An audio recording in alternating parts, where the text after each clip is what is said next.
fear.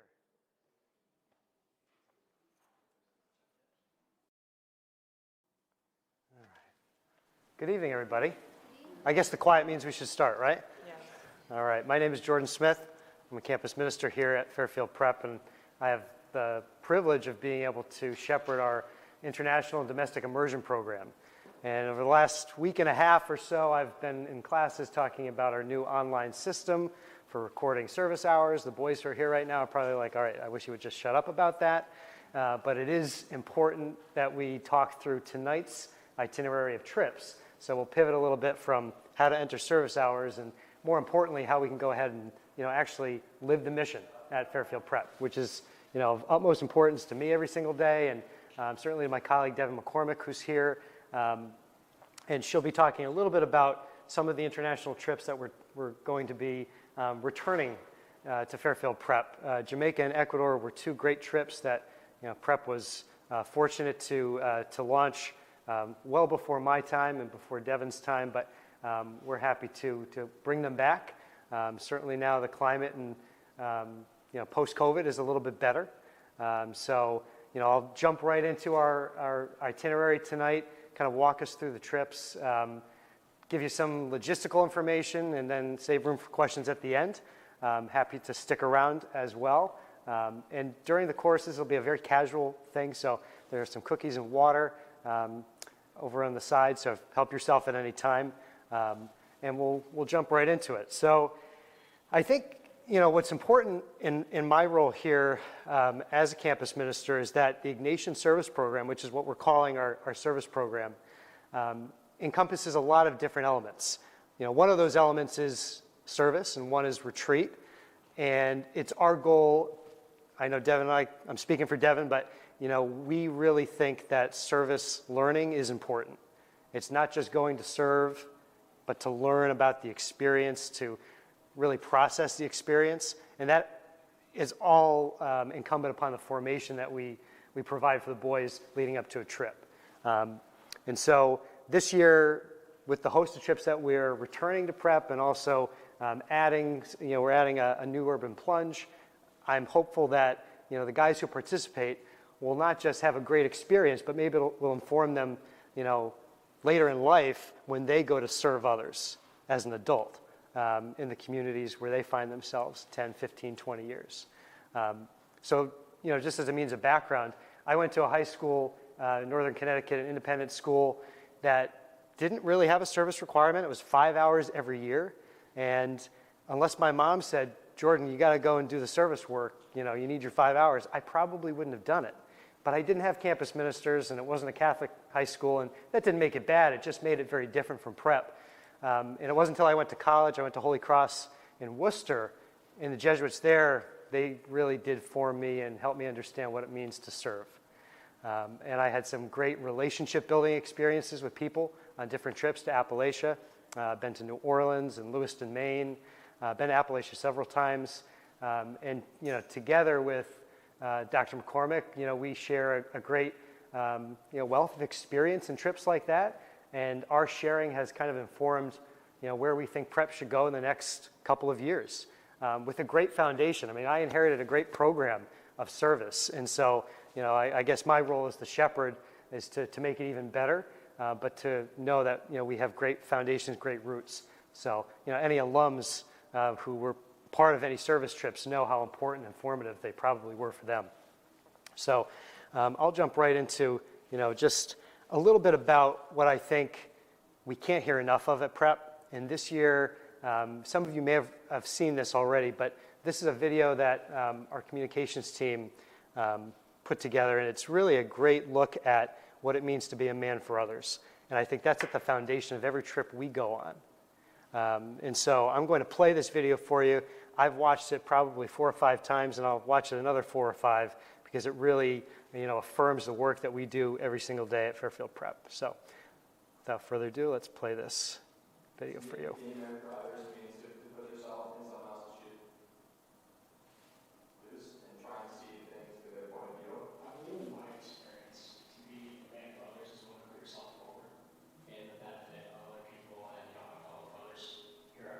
I personally think it's taking the time out of your day to see if your brother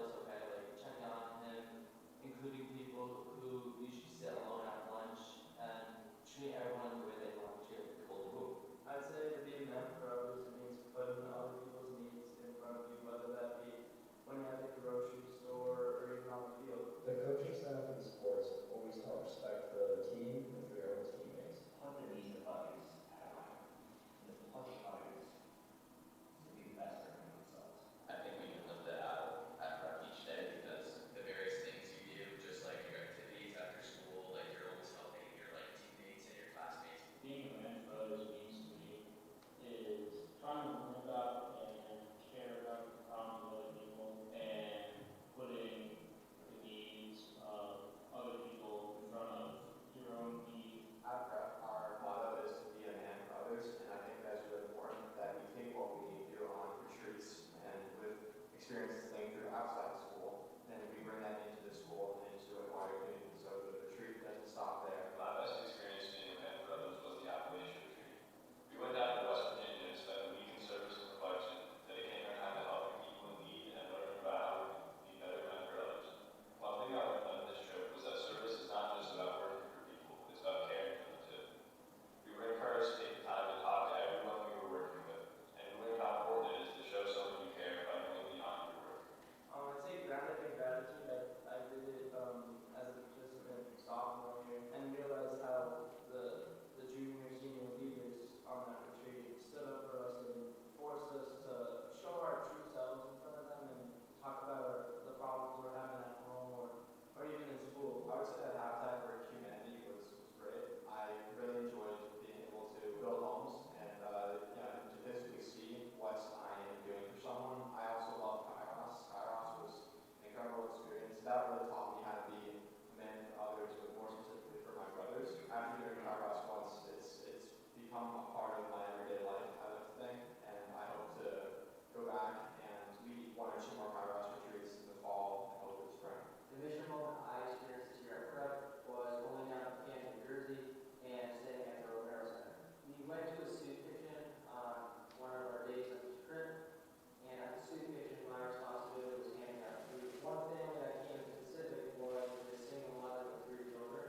and one of her children was this little girl who was celebrating her birthday that day. The kitchen crew decided then to make her a birthday dessert, and we gathered around her, sang happy birthday. It was truly remarkable for me how thankful she was.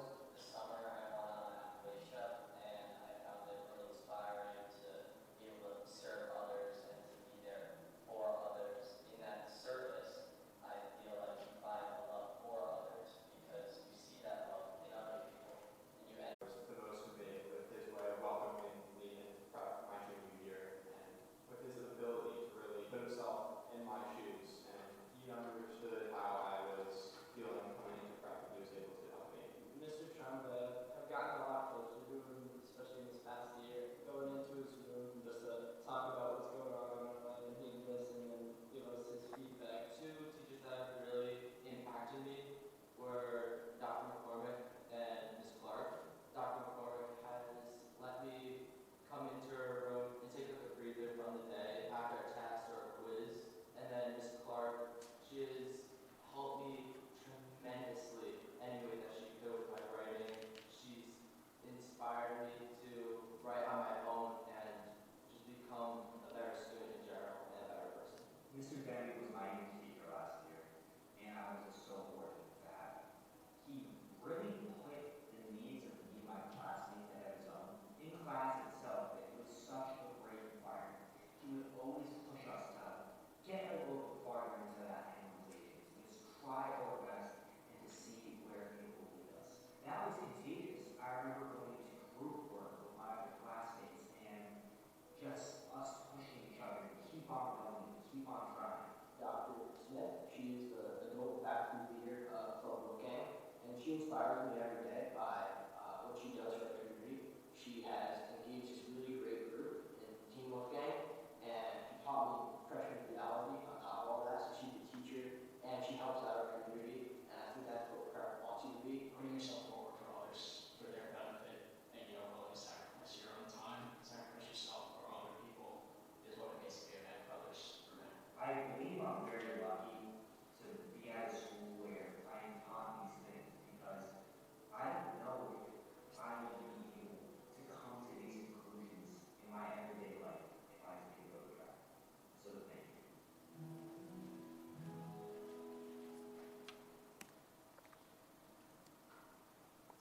So I share the whole video just because I really feel like it captures the type of team that I have at Prep.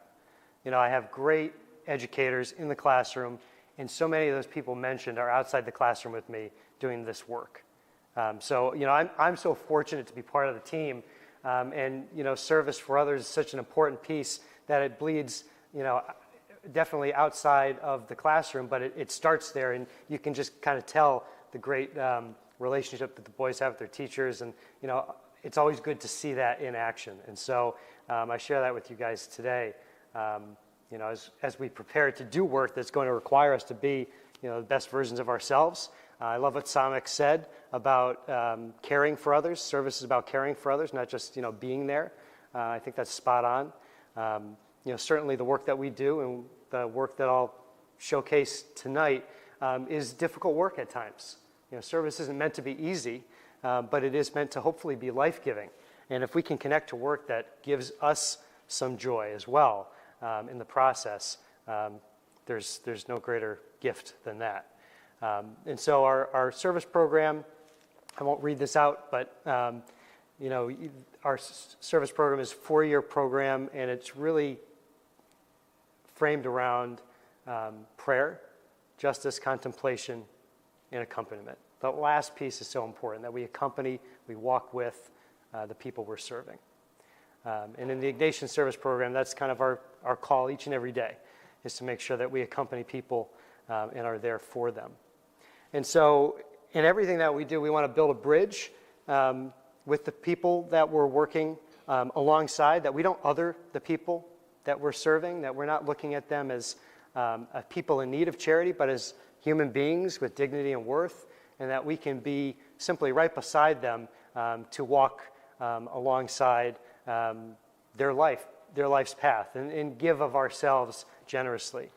Relationship building is so important to me. Certainly was when I was a teacher in the classroom, building a relationship with my students, and the same is true of the people that we serve. So we have so many great organizations here at Prep, and so many great opportunities. So let's jump into the first one that's coming up really quickly. This is the Ignatian Family Teach-In for Justice. All the QR codes the guys know are all around the school, and I've sent them out in an email or 4 or 5, but they're also in the back of the Academic Center tonight, so if you want to just scan it and fill out the form before you leave. This is a conference that takes place every year with Jesuit high schools and colleges and universities. It's down in Washington, D.C., a great place to contemplate social justice issues that involve and don't, you know, they change the theme every year, but often it's been environmental justice or racial justice. And we take these issues after the conference and have some time to learn about how to be good advocates for justice issues. We go to Capitol Hill and we meet with our representatives on Capitol Hill. So a great opportunity for the guys. This is a picture from a number of years ago, but you know, each time we go, the teach-in was established to pay tribute to the 6 Jesuits and their companions who were martyred in El Salvador. And you know, there are so many different issues that come up, but it creates a great dialogue between the boys who are, you know, with us on the trip, and eventually our elected officials or their staffers, who we often meet. It'd be great to meet Senator Blumenthal in person, but he's kind of a busy guy, so sometimes we'll just meet their staffers. I actually taught special assistant to Senator Murphy, so he's going to give us a tour when we're down there, and take special care of our prep group. So this is the annual, you know, trip to DC, and I can't take too many people because just of the size of the delegation, but I do have 8 spots that are available, so if people are interested, here are some other details for you, just logistics. It's the 28th to the 30th of October, and we're opening it up to all grades, but certainly preference to you know, an upperclassman who has not gone on this trip yet. We take the Amtrak down to DC, and you can see the times there. So we all meet at the station in Bridgeport, and then we take the train down. Cost is $700, and to secure your spot, and I'll mention this for every trip tonight, there's a $100 initial and non-refundable deposit just to make sure that spot is secured for you. I have the due date here, September 29th, so this has been posted for a while, and certainly, happy to, after we run through all of the programs, answer questions about this one in particular. So 8 spots available for the teach-in. Our first international trip tonight that we'll talk about is our Jamaica immersion trip. I know this isn't in order of when it's going to happen during the year, but this is our trip to Blessed Assurance in Montego Bay with Mustard Seed Communities. I know my brother-in-law did a trip to Mustard Seed, and he talks about it quite often with me. And Dr. McCormick was fortunate to go down to Mustard Seed several times, has a special mug, I believe, from Mustard Seed, and she's going to actually talk a little bit tonight about her experience in this special place. Welcome, everybody. I'm so happy to have you with us. So the immersion trip to Jamaica is something that is very near and dear to my heart.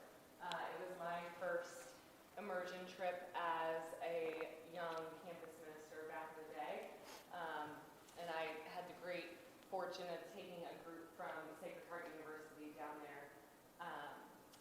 This trip is really unique in my mind because there is a lot of what we call ministry of presence.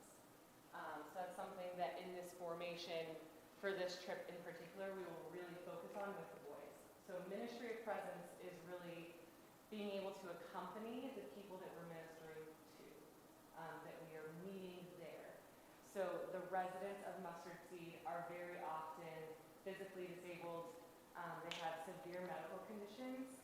A lot of times we are the ones who end up feeding them breakfast, lunch, and dinner. We help them kind of move around throughout the day. In rare cases, they are able to move around, so we play out in the yard with them. We lead prayer with them in the morning, things like that. And then, throughout the day, there are a couple days where we take a trip to another Mustard Seed location and help build a garden or restore a home, things like that. But really, this trip to me was so special because you really get to spend time with the residents of Mustard Seed and get to know them. I have, if anybody's ever been in my office, they probably would have seen a picture of a young woman that I met in Jamaica when I went. Her name is Chris Agay. And this was back before I had kids, so I was like, what does it mean to feed another person? But Chris Agay just stole my heart. And I spent the whole week with her. I have pictures upon pictures of her. Got back home and told my husband all about her. And the following year, I just had my first son, so I wasn't able to go.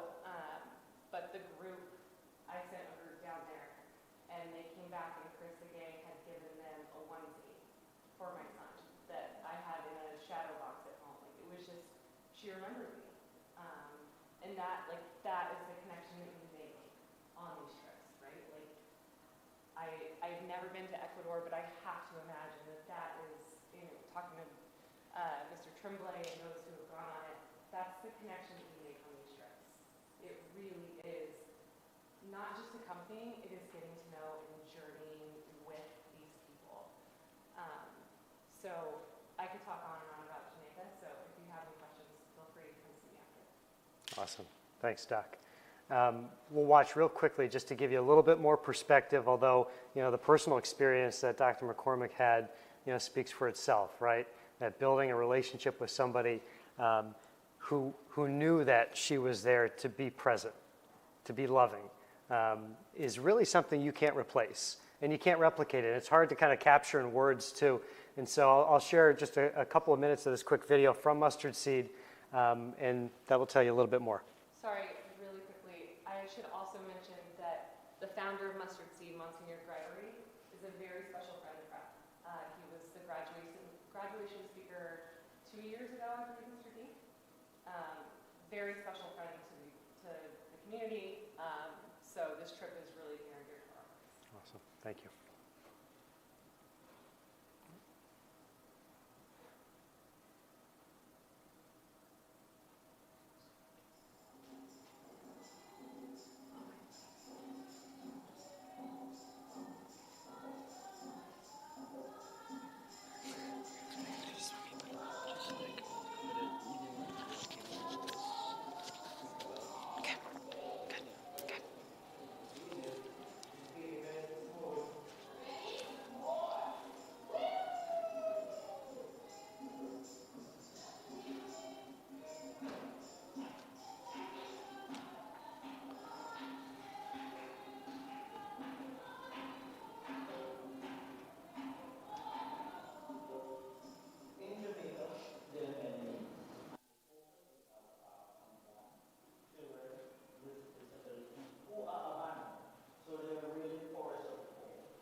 So the beautiful thing about Mustard Seed is that, they care for, these young people, and then they don't, let them, stop receiving the care that they need into their, later adult years. So I think the really profound, part of this trip is experiencing something that most of us haven't experienced before, and being in a position to really accompany in a unique way. I mean, it's very different for us to go to a soup kitchen in Bridgeport or Stamford or Hartford or New Haven and to serve people in our communities, and very different, I think, to be at Mustard Seed Communities in Montego Bay. And so just in terms of logistics for this trip, we'll be traveling in April, during April break, the 13th to the 20th. This is open to juniors and seniors, and the cost is approximately $2,500. Not confirmed yet, that's not an exact cost, but it's probably about that number. If you're traveling internationally, as many of you know, you have to make sure you have a valid passport 6 months after you return. And then just like with our trip to DC, if you are going to make a deposit on this trip, it's the same non-refundable deposit to commit and reserve your spot. We have limited spots available for the trip, so the deposit would be due by December 1st of this year, and then a final payment by February 15th of next year. Certainly between now and making a deposit, I invite you to do a little more research about the program. Talk to Dr. McCormick, talk to me, and we can maybe shed some light on, if this would be a good fit for your son. So now working backwards, let's talk about Ecuador in February. So this is coming up pretty soon, and it's a trip to an organization that is a Jesuit organization. The university here, Fairfield U, sends groups to the Center for Working Families, and so do many Jesuit high schools, including Boston College High School, who will be down in Ecuador at the same time that we're down in Ecuador. So a great opportunity for us to engage with BC High students and share the experience with them. We won't be there with them the entire time. We'll share meals together and some projects, but I think a unique opportunity for us. So this trip to Ecuador is to Quito, which is the capital city, and so kind of place it on the map. It's right up here in the more northern part of the country. From what I understand, and I was just talking to Mari, who was kind enough to bring cookies and waters for us tonight. She was talking to me. She's been to Ecuador. She said that the temperature really is not that warm, not what you would think. And so, when we're thinking about going to this trip, we will actually visit the equator, which is a cool thing. But it won't really feel like you're visiting the equator. So I understand. But the Center for Working Families is an interesting organization because they reach out to families in the communities surrounding Quito and points around, and really take them in. And it's largely based in educational commitment to those families. And so I'll show you this brief video from the center to give you an idea of what their mission is, and why it's so important for us to engage with their mission. Mission in Quito, Ecuador. The Center, a family of families, was founded in 1964 by Father John Halligan, a Jesuit priest from the Bronx, New York, to address the needs of the young Shushan boys working in Quito City Center. Along with the help of Madre Miguel and the community of the Sisters of Charity of the Blessed Virgin Mary, the center began to expand its services. Very quickly, we learned that in order to address the challenges brought on by poverty and to empower our community, we needed to work with the entire family. Our foundational ideology continues to be meeting our community where they are, listening to their needs and finding ways to sustainably meet those needs. For more than 57 years, the center has accompanied and supported more than 6,000 families in leaving the cycle of generational poverty. Today, our integral family programming and services ensure that our community of close to 400 families receives the tools and resources they need to transform their lives for the better. In July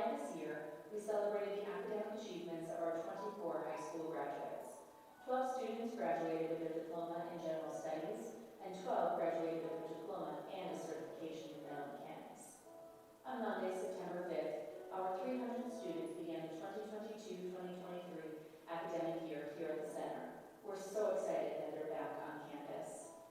We've also begun a new collaboration with Onquito, a local nonprofit organization, and we have opened up 4 on-site classrooms for students between the ages of 16 and 25 to receive certifications in carpentry, construction, digital technology, and urban agriculture. With center graduates and neighboring young professionals, there are a total of 80 participants in these certification courses. Since the center's inception, food security has always been a critical need of our family of families, especially for our youngest members. To combat malnutrition, we provide 5 meals a day to our Kinder Care members to ensure they're receiving all the nutrients needed for them to grow big and strong. And for our families that need additional support, we continue to distribute food kits filled with a nutrient-rich selection of non-perishable items and fresh produce. Our medical team continues to care for our community with basic medical attention, focusing on nutrition and immunizations, as well as sharing preventative health best practices with center families, center employees, and our neighbors in the surrounding areas. The center's psychological department also cares for our family of families with one-on-one and familial sessions so that our students and families receive the individualized and group emotional and educational support needed. First thing that I did at Fairfield Prep for any kind of immersion trip, and this is a domestic trip right here locally. We stay at St. Charles Borromeo Parish in Bridgeport, and we have 3 plunges this year, 2 at St. Charles and 1 down in Miami. So I'll talk to you a little bit about those different trips, the Bridgeport trip and the trip down to Miami. But this is a picture of us from last year with Father Skip, who's a graduate of Fairfield Prep over at Blessed Sacrament, a great friend to our boys, and always welcoming us to join him to help with projects that he has at his parish. So here are the 3 dates. November 14 to 16 is the first one, coming up pretty quickly. That is here locally. We'll be staying at St. Charles. February 15th to the 19th, we'll be down in Miami. Our brother school, Belen Jesuit, has come up to Fairfield Prep twice last year, actually. Their football team came up for our home opener last year, and we're here for the Mass of the Holy Spirit, which is awesome. And then we also had a group come up for our urban plunge in the spring. So we hosted the guys. We actually slept right here in the academic center. My back still hurts, but it was a really great way of seeing how common we are. These guys down in Miami, Florida, very different situation than Fairfield, Connecticut, but we share the same mission, and we did the same work for 3 days. It was really a great experience. So we're going to go down, and they've welcomed us to their campus and to their retreat center in February. And then we're back in March 13th to the 15th, again at St. Charles. So we opened this Urban Plunge program to sophomores, juniors, and seniors. And there's an application process, just like with the international trips. Again, based on that application, and also if there's an upperclassman who hasn't gone on an opportunity yet, preference would often be given to that student, knowing that a sophomore would have more time to go on an urban plunge. But we do have spaces available for many guys to participate this year, which is why we have 3 urban plunges. If you can note the cost, though, for the local urban plunge, we're fortunate to have budgeted money to provide our transportation and our lodging and so on. So it's only a $50 non-refundable deposit that'll confirm your spot. And then if you're interested in the Belen trip, the cost will be approximately $1,800, including a flight down to Miami and transportation and lodging down at their retreat center. We are trying to live the mission authentically and with purpose, and my goal as a campus minister is to encourage our guys to adopt a lifestyle of leadership through service work. And so I think these are really great opportunities for them to do just that. If you can note the dates for these trips, November plunge, that deposit's due on October 6th. The February plunge is due on October 20th, with the final payment due in December. So just like our Ecuador trip, which takes place almost at the same time, that same week. And then the March plunge, the deposit is due, sorry, I didn't put a date there, but that deposit will be due in January. I did put a date there. All right, I guess I need to change my glasses. So January 15th for that deposit. That'll confirm your spot. When we're talking how many spots available for these trips, it's approximately for each plunge in Bridgeport or St. Charles, about 15 spots available, all right? And then going down to Belen, 10. So keep that in mind just as you're discerning if this is a good opportunity for you. And I also should say, too, for the guys who are here tonight, you do earn service hours by participating in these things because the work is, again, not easy. And, you know, we certainly, you know, will understand that, you know, doing work in Miami or doing work in Bridgeport, it's all the same kind of work. And so toward your service credit this year, you will earn service hours.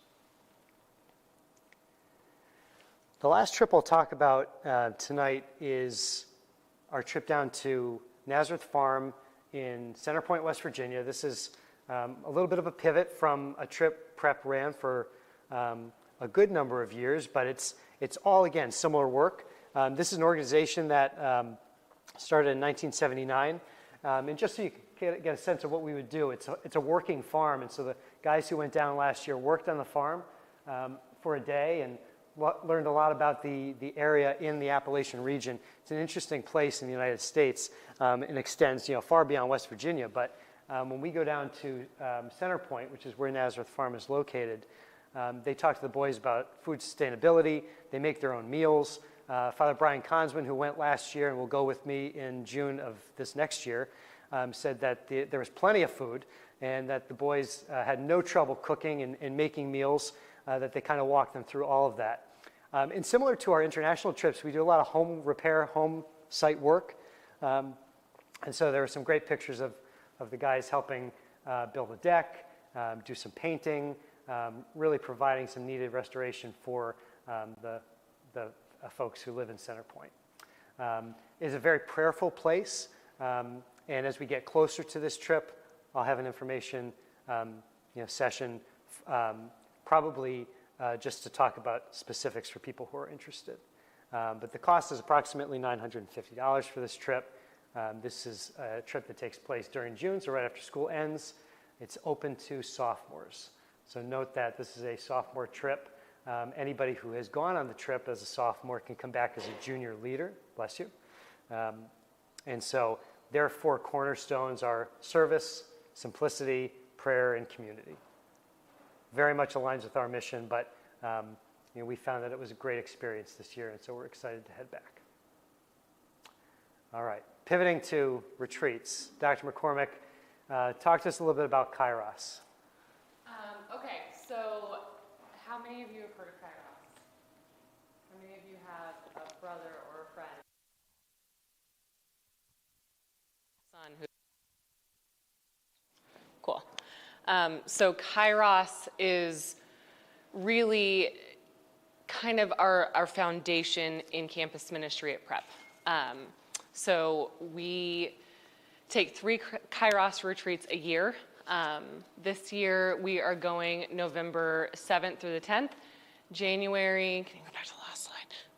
Sorry, January 23rd to the 26th, and April 2nd to the 5th. If you were to ask any Kairos alum what their most transformative experience was at Prep, I guarantee you 9 out of 10 would say Kairos.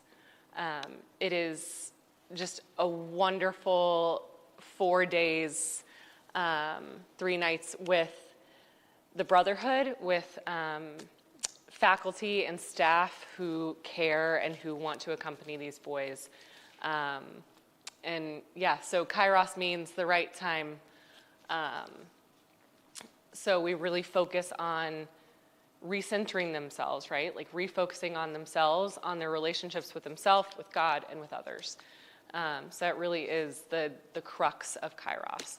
So it's open to all juniors and seniors. Like I said, 4 days, 3 nights.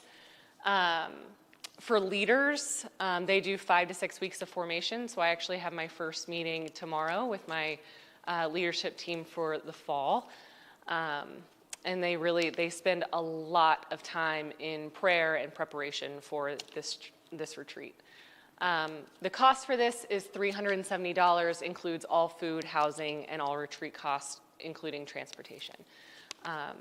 So certainly, if you have any questions about that, please see me. If it wasn't for a Kairos retreat, I wouldn't be working in this space of campus ministry. So to anyone who's interested, it can really be, life-changing. I don't like to exaggerate, but it is a special retreat. So, and Dr. McCormick does a great job of setting it up, and what a great history at Prep. And one of the nicest, I think, compliments we hear as campus ministers, and we heard this from Elliot Gualtieri, who was at an alumni event in New York City last week, right? That so many of the guys who came up to him, alums, classes of 13, 14, 15, came up to him and said, Mr. G, one of the reasons that I'm coming here tonight is because I was on a Kairos with you, or I was on a Kairos with somebody else, and or maybe I did a mission trip or immersion. But so many of the programs that we run stay with our graduates long after they leave campus, and these are the transformative things that I really think define what a Prep graduate is. When I went to Holy Cross, I got to know a couple of guys from Prep who became pretty friendly with me and my twin brother, who had we had a very different experience. And these guys came in, they loved their school, right? They're all about Prep, and I really didn't have that same experience. So I'm thrilled to kind of share some of those touch points that really make this place special. I'm putting this up here just for your own awareness that our new service program has a whole new list of approved service sites. You are welcome to kind of comb through it. Encourage your sons, if they haven't started, thinking about where they'd like to do their service this year. This list changes in real time because the Alumni Service Corps guys, class of 19, who have joined our team this year in Mission and Ministry, are helping me approve service sites almost every day. So this list will grow from, I think it was an anemic 30, it's already up to about 45 or in that ballpark. So this will grow over the course of the year, but just putting that up there so you know all about it. The last thing before one more service-minded announcement is from Mr. Gualtieri, who wanted us to share that there are opportunities for adults, parents, families here at Prep. We have community masses during the course of the year. The dates are listed up there. Certainly great time for Prep faculty, staff, and families to get together at Egan Chapel here on campus, Fairfield U. Elliot hosts some really great evenings of reflection, and he is part of promoting a lot of programming for families. So if you're interested in any of these things, show up to the tree lighting, definitely. What a great tradition at Prep. The Lenten Prayer Series last year was really awesome. Involved a lot of different members of the community. If you have any questions about the adult side, this is very student-facing tonight, but anyone who's interested or has a yearning, a desire to kind of dive into Ignatian spirituality, Elliot Gualtieri is your guy. He's our Dean of Mission and Ministry, and he'd be happy to talk to you. So I also have this handout back as you leave if you'd like to take it with you. All right. Last thing I'm going to share with you is from our friend, Beth Coyne, who's the head of school at Laurelton Hall, brand new, just appointed head of school. She asked she asked our team to share this with Fairfield Prep, and so I gladly do so, just in partnership and in solidarity with her work, that they are hosting an information session tomorrow night for School the World, which is run by alumni of Laurelton Hall. So they have trips to Guatemala, Panama, Honduras. Really, an interesting option as well. I just propose it as another option of many in support of our friends over at Laurelton. So that is also going to be in the slideshow that I'll send to all of you if you would like to see more information about that. So does anybody have any questions about all of these trips, any of the logistics? I know there's a lot there, but happy to answer questions. Yes, sir. Thank you for the presentation. I think the question is, you talked a little bit about preparation for the immersion trips, particularly to Jamaica. Terrific. Great. Yeah, no, that's a good question. So our formation is something that I know Dr. McCormick and I are really working on this year. And in those formation meetings, they'll start with logistics of the trip, right? Kind of making sure we all know what we're going to expect to see and experience when we're there. But then in preparation for that experience, we're going to, in those formation meetings, introduce the culture of the places we're visiting. Try and learn kind of what that culture is like. Jamaica is very different than what we know. Certainly the mission of Blessed Assurance aligns with Fairfield Prep, but the type of work we'll be doing will be difficult and challenging, life-giving still, but different. And so, having people from the Center for Working Families, zoom into a meeting so she can explain, what's the climate of Ecuador like these days? I mean, Quito is the capital city. There's a lot going on. Where's the center exactly, and what should we expect to, prepare for? Those meetings will be scaffolded over the course of the months leading up to the retreat, the trip. So I would expect, 6 meetings or so of formation leading up to all of our trips, including our urban plunge and our Kairos retreat. Yeah, and just to add on there, I will say that, we realize that our boys are all scheduled in so many different things, right? So we really try to do our best to have our formation meetings for everything we do immediately after school. We do our best to work with the coaches to avoid practices.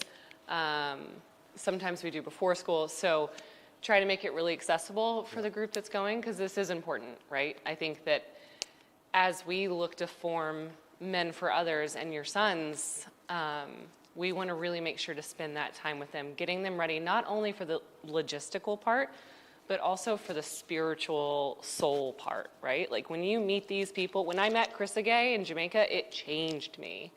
And I didn't quite expect that, but like my heart was ready and open for that. So I think that is also part of our formation goal, is to make sure that our boys are really entering these experiences with open hearts, open minds. Yeah. So thank you for the question. Yes. So the programs have a very limited amount of spots. How is that determined? Like timing, the first come, first serve, I'm sure. Sure. You're just 9 o'clock on Tuesday, everybody emails, or how does that work? So as we receive the application in, we'll read the responses to the questions asked on the application, and then I'll actually call the student in to kind of have like a preliminary interview, get a sense of what's their expectation of the trip, knowing full well that each of these trips isn't for everybody, right? That there are some trips that at this particular point in time, your son might be ready for an immersion in Bridgeport with the urban plunge, more than he's ready for a trip to Jamaica. And so, getting a sense of where they are, how they've, experienced service work in the past is always helpful too. Did they go to Appalachia as a sophomore? If they did, there's a little context there that we can build in. So it'll come down to kind of that, interview, the application. Certainly when they apply matters, and what year the student is as well. For a senior who may be really eager, COVID kind of stymied a lot of what he could have done, and so this is now his last opportunity. I would, probably have that conversation with the group. So I invite lots of the boys to apply, and then we'll see from there, how we navigate the next step. But no cut and dry, I guess, answer for you. Hopefully that was a little helpful. Yeah. For the ones that are later. Also, they're out there as well. Yep. They start now. Yep. And especially for the international trips, just because of securing flights, and making sure we have, the right people on those trips is important. So, yeah. Just to tag on to that question, so the deposits, would that happen after we find out if our son's on the trip? Absolutely, right. Yeah, I would certainly, if you made a deposit, and we hadn't had a chance to talk, I guess that's $500 for us, right? No, I'm kidding. Absolutely, we would make sure. Yeah. Yeah, we would definitely have that conversation first. My schedule's pretty flexible because I don't teach at prep. I'm, lucky to be, 100% out of the classroom doing these things. I was in the classroom a lot today visiting theology classes, but I'm pretty accessible, so I'd be able to meet your son, wherever, whenever it fits for him. Any other questions? When is the due date for the applications? If you want to go to the Ecuador trip, which the deposit is due by October 15th, or basically have 2 weeks for Right. on that. So it is a pretty quick turnaround, but we'll start with, with our trip to Jamaica since it's, a little bit later. So that since the deposit is due December 1st, I would encourage the boys right now to apply and to begin to have that conversation. And if, we come, mutually and involving families as well in that discussion is important, right? That we kind of make the decision together, that it's a good fit. Then the deposit, date is kind of that, drop dead date. I'm kind of actually unsure, if I'm being honest, what to anticipate bringing these trips back. We're very confident in the facilities that we're using, that they have terrific security. In fact, Quito has a compound of sorts where we only go in and out in center-approved vehicles. So that's very safe, in Jamaica as well.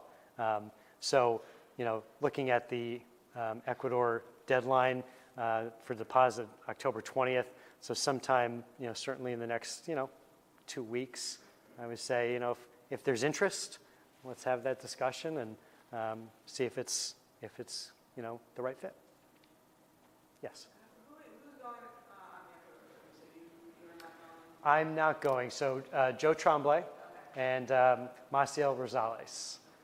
So Mr. Tremblay has been many times, and he specifically requested this trip to lead. He's very excited. And for Jamaica, it's... Yeah, so Jamaica, it's Mr. DaCosta, Vijay DaCosta, theology teacher, Danelle Delva, who is our Alumni Service Corps member this year, and me. And that trip, and with each of these trips, just so you know, similar to the Appalachia trip last June, I was I carried out the formation meetings. So even if I'm not on the trip for Ecuador, I'll be there to run the formation meetings with Joe and Maciel and, make sure the whole group, gets to, do that, with me so that I'm confident in the group that we're sending. You'll let us know if you receive the deposit for the 20th, if our son is eligible to go? Absolutely. So as I've seen some people fill out the form already, and so I figured, after tonight, we had a chance to talk about these things. I'll take that list tomorrow, I'll reach out to everybody, try and track down the guys myself in school, and all right, you signed up. What do you think? We're going to have that initial conversation, and we'll go from there. So we'll start running tomorrow. I will also say, and this is kind of a push for the parents to go home and nudge your son, they are terrible at checking their emails. We all know, I see so many head nods right now. They're like, yep.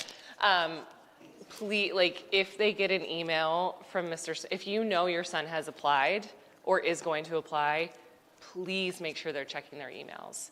Because Mr. Smith, I guarantee you, will send this out one of the first things tomorrow morning. So then it's kind of up to them. He's just one person. We're just, one department. So especially with these international trips, because of flight costs, because of passport things, because of all the logistical things that we all know, we really need to get them filled now so that we can get those flights purchased and things like that. Yeah. So, yeah, this is just a plug, and all you guys that are students in the room that know you want to go, like, say that. Like, we need to know that this is serious. Right. So, And, you know, the deposit that we're asking, obviously, you know, the center and Blessed Assurance, they're expecting us, right? And so, you know, we are responsible for a percentage of our invoice total when, you know, if we had to cancel the trip, you know, because of a lack of interest, that would be unfortunate, right? I don't anticipate that. I've heard a lot of buzz about both of these trips, and certainly, you know, Mr. D was here tonight, right? And as principal from the top down, there's a great enthusiasm around returning to international travel, and so I'm confident we'll fill the trips, but, you know, never hurts to be the first person to reach out or to fill out that form tonight. Yeah. So, and my email, yes, Doc, is scheduled to send tomorrow morning at 7 a.m. So be ready, because you'll get an email from me. Yeah. How many spots do you have for Ecuador? For Ecuador, we have 10 spots. Yeah. Yeah. Great question. In Ecuador, they have a bunkhouse in the center. So it's very dormitory style, where the boys will be in, I think it's 2 or 3 rooms with, you know, bunk style beds. And chaperones are, you know, in the same wing. Male chaperone would be in the same wing. And a female chaperone would be in a different wing. But they're all, you know, Virtus appropriate. Safe environment is important to, you know, these organizations because they are rooted in the United States. So the sleeping arrangements are not bad. Yeah. Jamaica, what's Jamaica same like? for Jamaica. Yeah. Yeah, I have to say I slept like a baby in Jamaica because I was so exhausted by the time we got to bed. And really, I'm trying to go through all the trips in my head. I think the only one that we don't sleep in St. Charles. is Urban Plunge. Right. It's the only one you won't sleep in a bed. You'll Yeah. sleep, you know, sleeping bag kind of. Sleep on the floor. But it's one night, so, you know, you can rough it for one night. But yeah, even Kairos, the boys get their own room. Like, I always get the boys that are like, are we going camping? Like, where are you taking us? Like, you get your own bedroom, boys. Like, you're good. Yeah, So yeah, it's definitely, especially with these international trips, the accommodations are very much like bunk style, but it's fun. Yeah, and I would say too, like with the Appalachia trip, I think some of the guys who went last summer, you know, realized that, you know, you're not taking a shower every day, right? But that's okay. That's part of the trip. I would say the same for Ecuador and Jamaica. You know, it's really not about you know, how you're dressed. It's all about the work, and it's really kind of a nice distraction for us. Or it's nice for us to leave the distraction of the world alone for a week, so we can really dedicate ourselves to the work at hand, and to kind of put the cell phone away too, right? We're just tied to it. These experiences, Urban Plunge, for example, I collect the phones, the guys on the trip, and I don't get any pushback really. You know why? Because my leaders from the top down say, this is what we're doing. And as soon as we get back, you know, there's that kind of reluctance to return to, you know, constant contact. Question? Is the Miami Urban Plunge in the room or on the floor the same kind of thing? They have a retreat house. Belen has a retreat house, which is awesome. And so we stay at the retreat house. There are beds similar to like a Kairos retreat. Yeah. Yeah. Is the idea with Kairos, is that where they sign up for one of the 3? Yes. Is that the plan? Yes, Okay. yeah, so they sign up for one of the 3. And I will be very honest, I do my very best to get everybody who wants to go on the retreat that they want to go on. I haven't yet had a time where I need to move. Actually, I'm lying. I had a student last year who wanted to go on the fall, and I actually moved him to the spring just for, you know, whatever reason. But yeah, they can mark on the form if they're interested in all of them, great. If they can only do one, great. But yeah, it spells it out on the form too. And then just one other question. When you talk about the leadership, is that other boys that have gone before? Yes. Or can the kids? Right. So once Yep. they've done it before, Yeah. following year, can they? Yep. be a part of that? Yep, so actually with Kairos last year, we had a boy, Jack Richter, he just graduated. He went on Kairos in the winter, and actually him and Ryan Smith both went on Kairos in the winter and led in the spring. So they turned right around and led it. So yeah, that's definitely something that we Across make the happen. board too, you know, Yep. with the urban plunge. Yep. Jamaica and Ecuador would be a little difficult to have a leader since we haven't gone. Yeah. But, you know, the guys who go, I'm sure they'll step up, you know. But yes, we do have those positions available, which are great. And we are, you know, we're pretty selective, I would say, with our student leaders. You know, they go through, they have to apply, they have to interview, and we really, you know, we do our best to pick the boys who are the best fit, not just, you know, the most popular or whatever it may be, really who are gonna be the best leaders for their brothers. Yeah. Question in the back. What do you mean by leader? What's their responsibility? Thanks for the question. Yes.